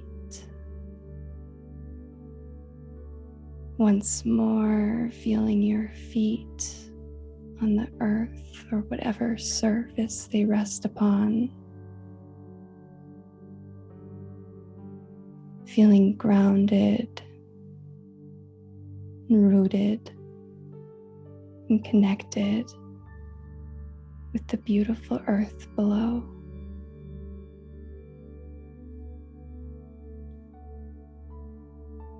Visualizing the tree roots growing out of your feet and connecting deep down into the earth.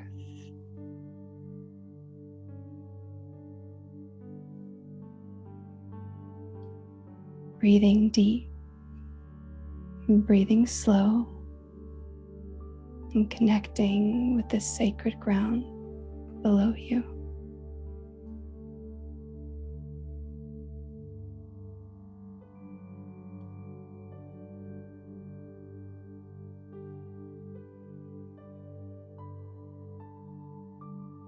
And as you breathe in this connection from the earth below, we're going to move through a gentle body scan, relaxing all the muscles and tendons, all the spaces in your body. So as you breathe, bring this breath into your feet. Notice and allow your feet to relax.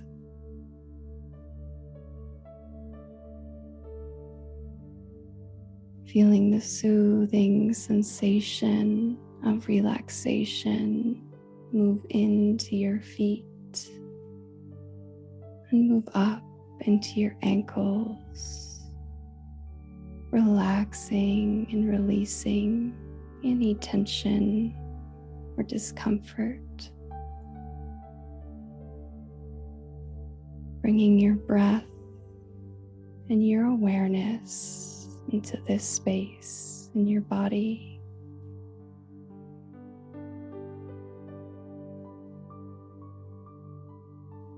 Moving up into your calves, breathing life into your calves, and allowing your calves to relax and release,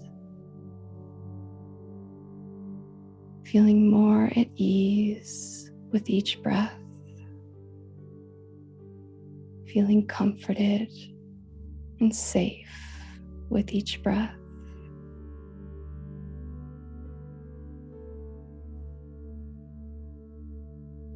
Bringing this breath up into your knees and upper thighs, and letting these areas of your body relax and release. Still breathing deep, still breathing slow, and letting this breath relax and release any tension that's there.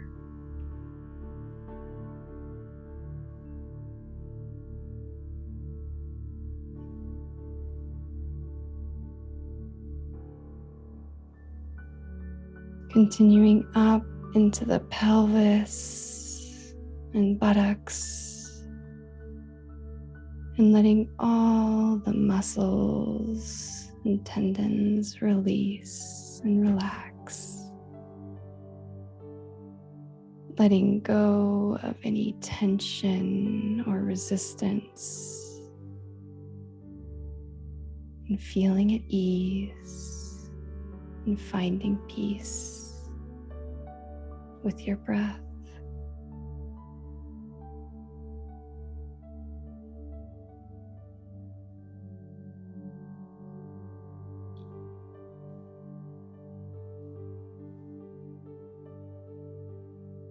moving up even still into the stomach, wrapping around to the lower back, letting your body relax and let go. Breathing deep into your stomach, breathing deep into your lower back, and letting your body naturally relax.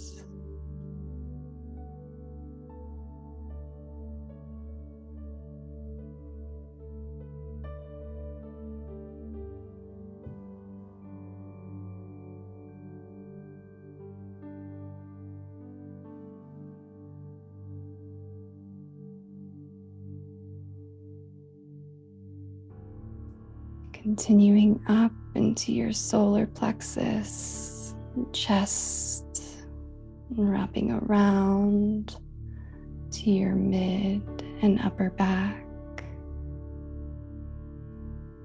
Letting go of any tension or discomfort.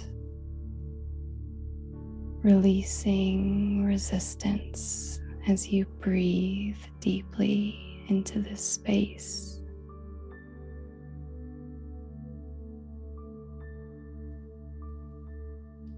Feeling safe, feeling at ease, feeling comforted in this moment of peace.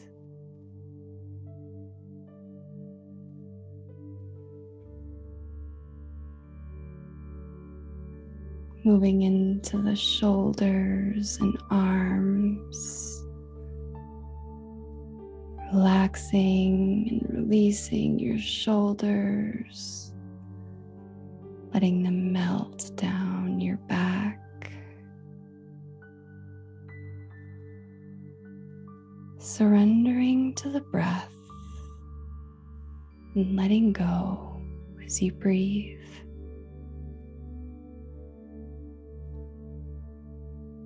Feeling the relaxation extend down through your arms and into your hands and fingers.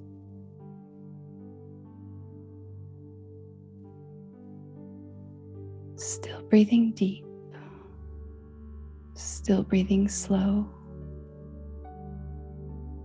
and still letting go of any tension in your body.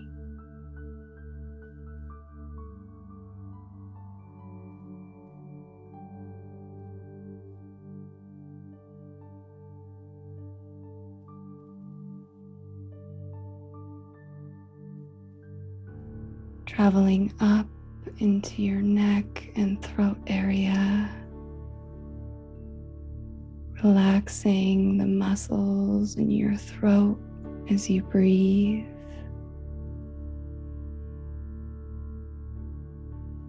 Feeling the sense of calm wash over your body, feeling safe, feeling held. Relaxing and letting go.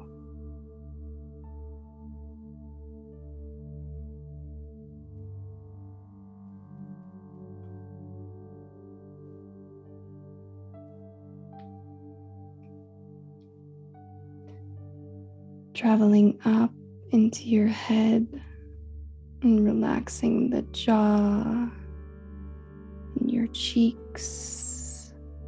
Letting your eyes relax and your whole face just melt into a space of ease and relaxation.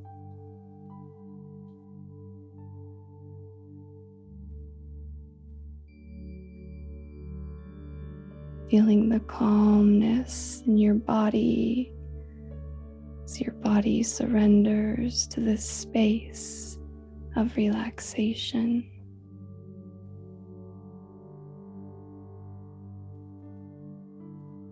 Releasing and letting go of any tension in your forehead.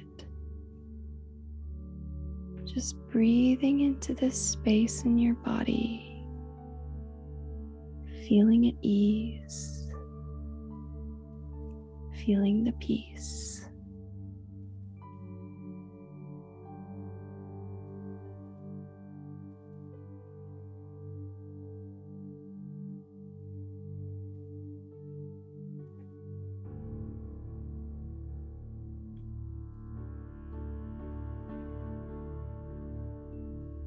Still breathing deep,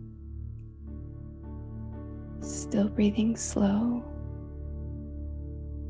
still letting your breath relax and release any tension, discomfort, or resistance in your mind or head,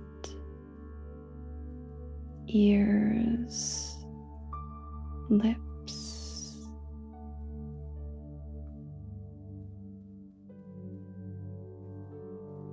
Feeling held in this moment, cradled by the divine energy of rest and relaxation. Inviting in the natural healing of your body as you relax and let go.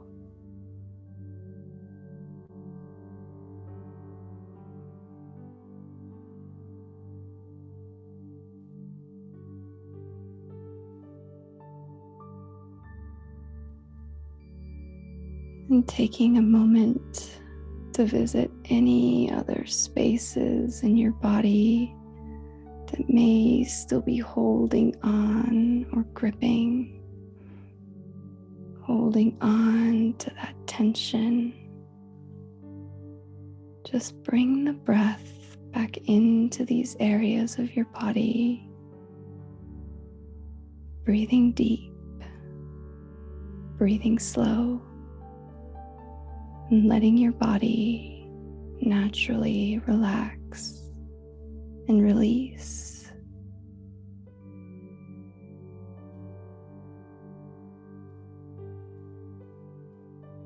Feeling at ease and finding peace in this moment.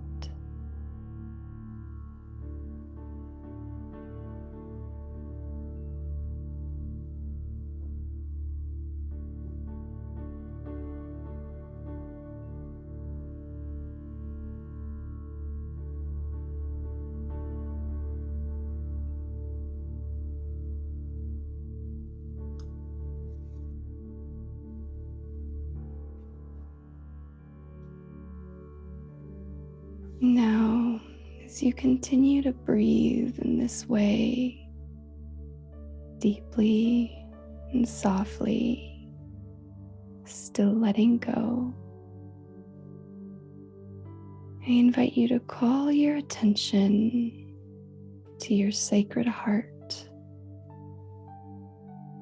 space within the center of your chest, where many ancient mystics and wisdom keepers say the soul or the true self resides.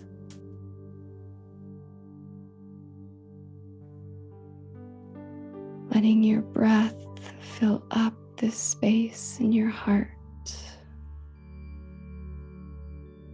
And with each exhale, feeling the relaxation and the release in your body even deeper than before.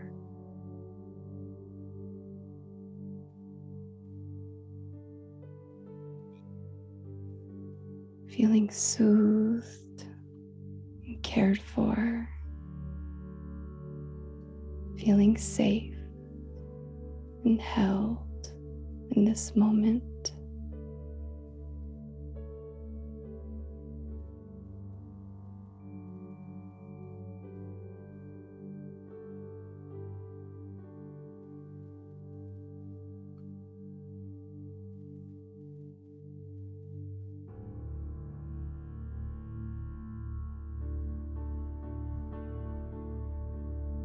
With each breath, into your heart, letting your body relax and release just a little more. Surrendering to the divine healing that's available to you as you breathe.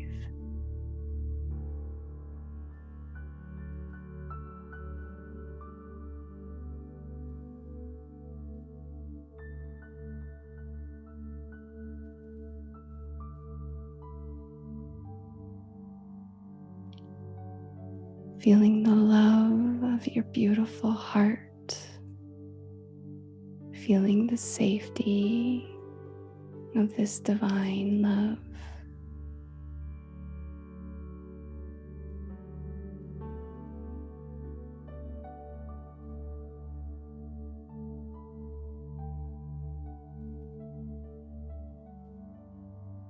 And it's in this space of your sacred heart I want to honor your own beautiful path. Honor your own beautiful body and the wondrous being of divine love that you are.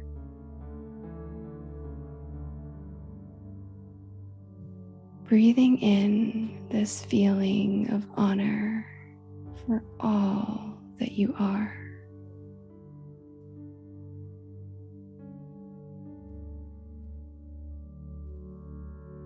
Feeling the love that's available to you now as you breathe.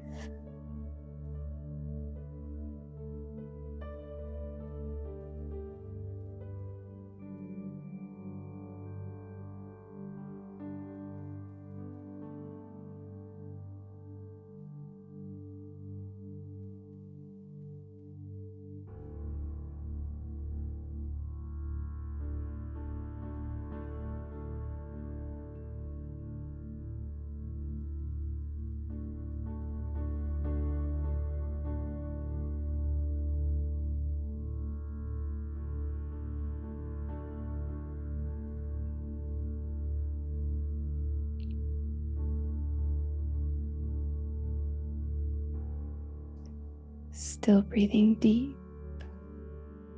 still breathing slow, still letting your body relax and let go.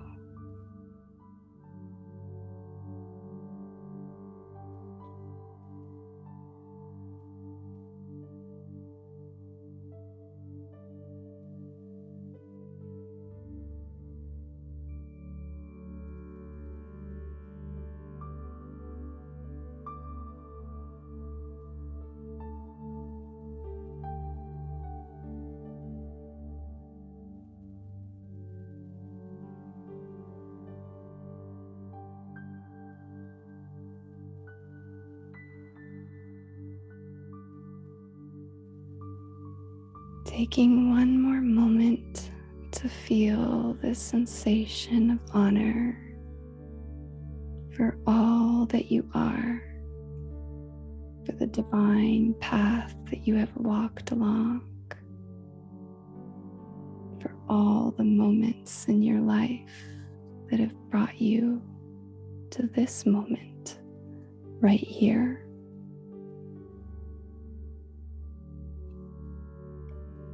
Honoring your spirit, honoring your soul, and honoring your beautiful body.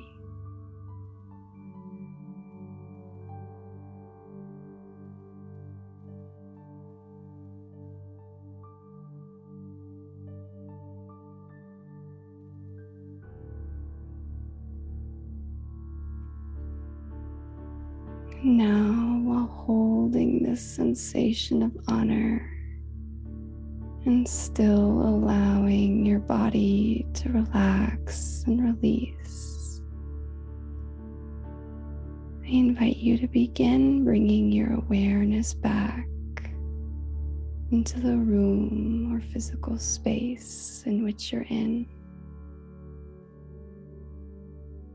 Bringing gentle movements to the fingers and toes, Still letting your body be relaxed.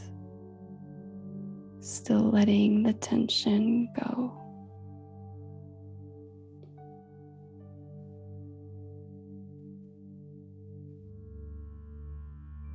And then as you're ready, and as you feel called, I invite you to gently open your eyes and return to the physical space. Still feeling safe, still feeling at ease, and still feeling the peace in this moment.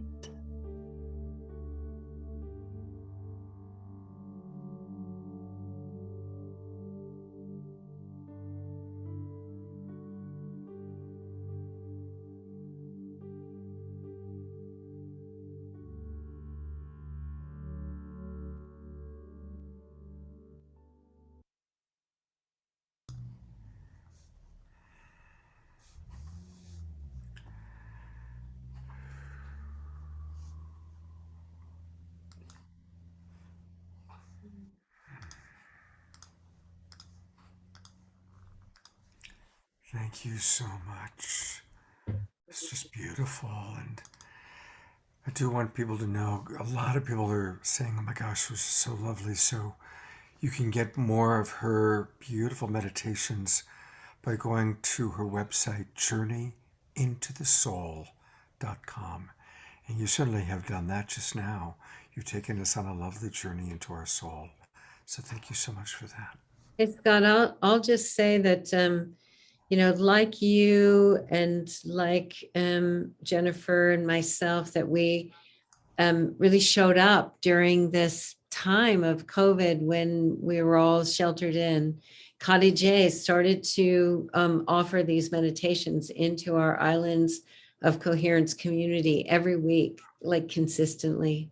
And right now, like the global launch of the Om Heals, Kadi J is actually really launching, her offerings into the world. And that includes a free 7-day challenge for somebody that wants to learn more about meditation or deepen it, and other things. So, we're providing here these opportunities to connect with people who are on the frontier of providing the things that we need in order to heal from the inside out. And that's one thing that Connie J, you're offering. And everyone, I feel super stirred up and super inspired. And I love that we're starting our weekend of healing from the inside out with the question of what's the role of plant medicine in our healing from the inside out. And that tomorrow, Jennifer, you're gonna, with the support of Shakti Durga and Maitreya in the morning, how does energy medicine fit in to our healing from the inside out? Into the evening again with Scott and expanding on that, and then on Sunday actually having some experiences of healing together. And so I hope you'll all keep joining us, and I hope that this time tonight has nourished your healing from the inside out in some way. And Neil and Beth and Clay, I can't wait for more. I can't wait for more. It's really beautiful. Thank you. Thank you, everyone. Thank Have a you. lovely weekend. Thank you, everyone. Bye. See you Very glad. tomorrow morning for Global Coherence Pulse. So tomorrow at 12 noon, and then in the evening for our show. Thank you, everybody, and have a lovely, lovely night.